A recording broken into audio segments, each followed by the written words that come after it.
Hey guys, it's Brandon. So we're gonna do the symmetry test on the rear caster, and to do so you have to get this caster tool to get these two pins on this bar.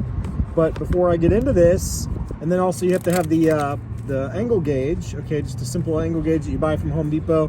You turn it on, you know, it tells you an angle, okay? But before I get into this, I've realized there's a serious problem.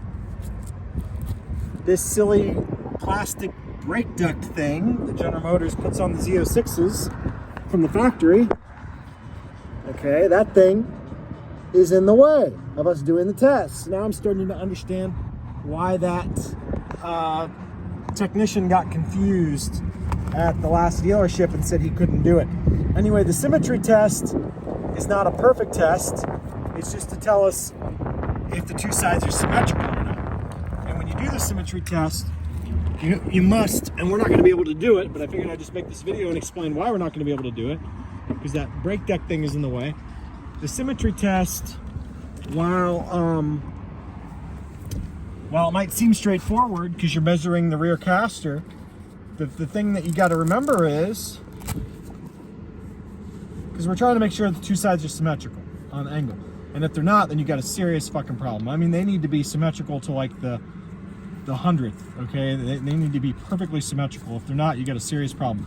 But what the issue is that people don't realize, and you actually have to use a phone to do this, is when you measure one side, what people often do is then they say, okay, now I'm gonna go measure the other side. Do you see the problem?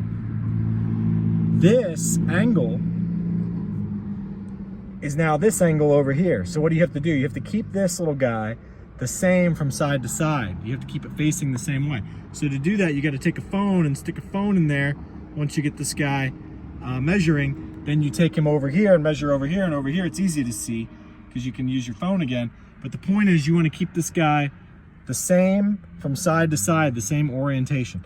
And you're just basically looking to see if the rear caster angles are identical. And those of you saying, oh, they checked mine on the alignment rack at the dealership and I got the printout. You don't have a rear caster angle from an alignment rack. This has to be checked by a fucking human being, and there's no machine in the world that can check this. It has to be checked by a human who knows what the fuck he's doing and doesn't make the mistake I just said where you flip-flop side to side. Because understand, the rear caster is supposed to be pretty much level. So it's a very easy to mistake to go from here to here and be like, oh, I need to fix this side. It's 0.1 off or whatever. It's got to stay oriented. And by the way, you have to zero this with the alignment rack when you actually adjust your caster. We're not going to adjust the caster in the parking lot. We're just going to do a simple test that you can do at the racetrack to see, are your rear casters. Now, I've never done the rear caster yet on the Z06 because they've always been good. This car is currently off. Okay, Z06s and Stingrays come very good from the factory, but this car is currently off. I know it is. It's just, I can't explain it. When the shift kicks around 100 miles per hour, the back end on the sucker gets squirrely, okay? And it didn't used to do that. So you say, well, how did the rear caster get out of alignment?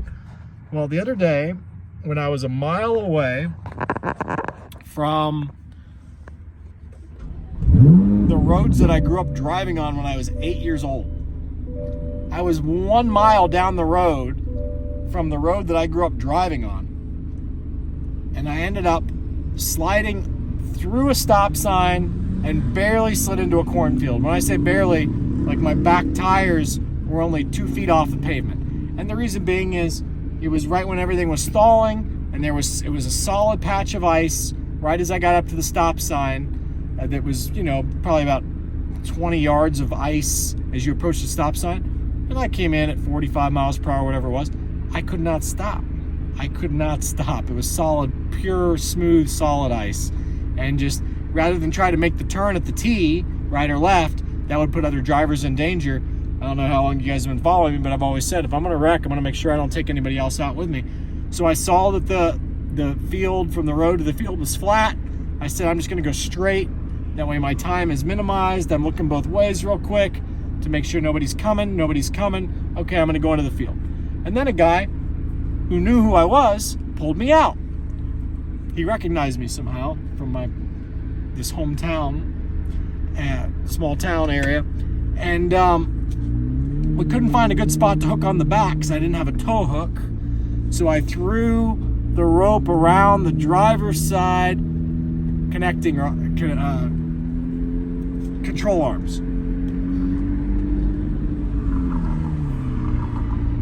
In doing so, I felt a little creak, and that little creak crack, was that rear control arm on the driver's side twitching out of spot. Now, at the dealership, they did use the machine to check the rear camber and toe, and they said the rear toe was 0.1 degrees out of spec. On these cars, guys, on a high-performance car, that's a big deal. It's a very big deal, okay? So you want your rear camber, your rear toe, and your rear caster identical. And it takes a fucking pro to set that, because whenever you adjust one, it knocks the other two out of whack. You're doing a triangulation problem using 3 bars, using 3 different eccentrics, okay? Or at least 2 different eccentrics, but there's maybe one of them doesn't move, I forget, but you're moving at least 2 eccentrics to change the orientation of a triangle, basically, okay? To get perfect rear camber, rear toe, and rear caster. And that rear angle matters more than the front angle. I don't care if my front angle is out of spec. It's that rear angle that'll get you.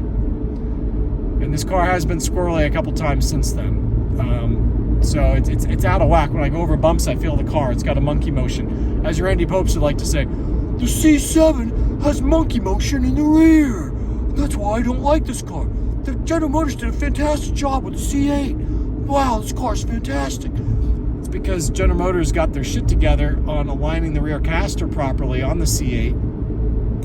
And then Randy Popes, I think he got smart enough not to fuck up the rear caster on the C8 when him and his crew would fuck with the alignments. I'm not sure, though. I'm not sure. But anyway, there's your Randy Popes impression for the day. Randy Popes published over and over and over hot laps in the C7s, and not once did the guy ever mention that you got to set the rear caster as you set the rear toe and set the rear camber. And that's a big deal, because when you're adjusting the rear toe and the rear camber, as he tells you to do, as Rick Conti tells you to do, as all these numbskulls tell you to do, and then they forget to tell you, you've got to set the rear caster simultaneously, and if you don't, you're knocking your rear caster out of whack, and you're making the car worse by messing with this stuff.